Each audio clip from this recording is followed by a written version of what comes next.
સોનલ, બોલો ને સંદીપ. આજે હું બનાવીશો તું? જમવાના બનાવવામાં તો જો બપોરનું તો આપણે જમાઈ ગયું, હમ પણ આપણે છે ને જમીન નવરા થઈને જો આપણે ગુલાબજાંબુ મસ્તના બનાવી છે. હા, તો જો અહીંયા છે ને ગુલાબ જાંબુ બનવાનું ચાલુ થઈ ગયું છે. તેલમાં તળાય છે. આ કાચા ગુલાબ જાંબુ છે અને આ જે રેડી થઈ જાય અને ચાસણીમાં નાખીને ડુબાડી દેવાના. ક્યારે રેડી થાય? હવે તો બસ આ તળાઈ જાય હા. એટલે આપણે ચાસણીમાં નાખી દેશું. એને 20 થી 30 મિનિટ લગીને ચાસણીની અંદર રહેવા દેના, તો એ ચાસણી વાળા મસ્ત ઓલા થશે. તો કોના કોના ગુલાબ જાંબુ ફેવરિટ છે? હા, કરો રસગુલ્લા કોમેન્ટ. ભાવે કે ગુલાબ જાંબુ? ભાવે? મને તો ગુલાબ ગુલાબજાંબુને જ ભાવે. જોરદાર ભાવે. આપણે 5-6 ગુલાબ જાંબુ તો દાબી જ જાય. તું હા. કેટલા ખાઈએ?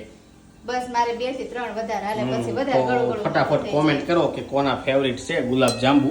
અને અમે આ રીતના બનાવ્યા છે. આમાં કઈ ચેન્જીસ હોય રેસીપીમાં તો એ કોમેન્ટ કરજો. અને હા, બીજું શું કહેવાનું છે તારે? બીજું તો જો અમે તો આજે આનું ગુલાબજાંબુનું તો પેકેટ રેડીમેડ લીધું છે.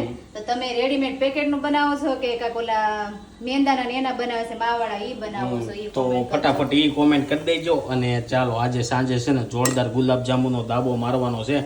મોજ પડી જવાની છે. ત્યાં લગી આ રીલ્સ છે ને તમે શેર કરજો. જેને જેને આ ગુલાબ જાંબુ બહુ ભાવતા હોય ને એને.